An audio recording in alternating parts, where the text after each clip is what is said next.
Backboards. Backboards can be the best way to practice. They also can be the worst way to practice. Teenage boys, the most unmanageable animal of them all. Many times they'll take a 2-ounce tennis ball and try to knock over the wall. One thing about backboards, most of them are built too low.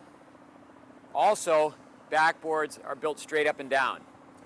One thing, when you watch someone hit against a garage door, certainly they're developing skill. They're not necessarily developing form and skill.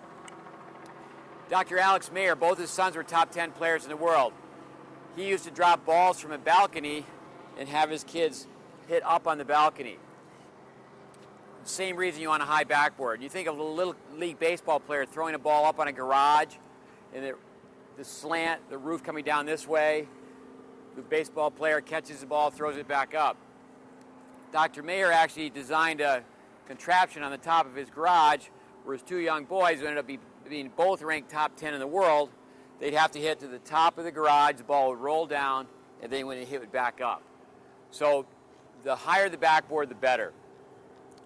Another thing is backboards being built straight up and down is conducive to players volleying with a continental grip.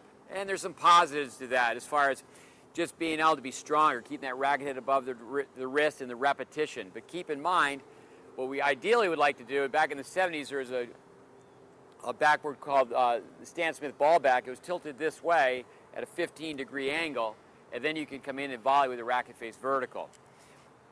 But with backboards, you think of the great Jimmy Connors hitting off a backboard in an armory off a wooden surface. The wall represents the net, and then the ball comes back so quickly. 15 minutes on a backboard is equivalent to an hour of balls hit. I one time was in Czechoslovakia studying tennis, and at the Sparta Club, they only had one indoor court, and around the entire court made of cinder block, there was a line, and players used to just hit. If you read about Lendl, just hit against the backboard for hour after hour. Billie Jean King reports that she'd be able to hit the backboard 6 hours in a row. I find today that not enough kids use the backboard. I'm always telling college players that's the first thing they need to do when they check in their dorm and they have their own ball hopper, is they need to find a backboard. With the rebound effect, use a dead ball. Let the ball bounce twice in this position where you don't have to hit the ball hard.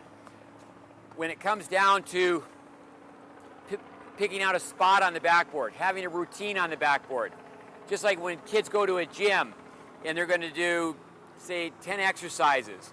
Maybe one is just a press or one is a curl. That's an exercise, and they're going to do 10 reps.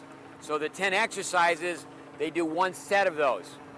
I mean, I've had players go to the backboard and have music, and then they'll just sit for one song. They hit forehands instead of just going over and then becoming sloppy on the backboard. On our technical tape, we filmed 7 essential strokes. So if I were just to say, all right, what we're going to do is we're going to hit 10 forehand volleys. We just come up, and then that would be 70 balls. So we're going to hit just 10 forehand volleys over and again, over again, over again, over again. Just hit the 10, and then you go through that. Send someone to the backboard and say, okay, do 3 sets, the 7 exercises times 10, they're hitting 210 balls. You can send someone to the backboard for 15 minutes, they count how many balls you hit. Agassi's father used to have him hit 2,000 balls a day. And with 2,000 balls a day, okay, the big baskets are about 300 balls. So he figures doing about 7 baskets. But the more balls you can hit, but you want to hit balls with a purpose. With backboard drills, let's now show you some backboard drills.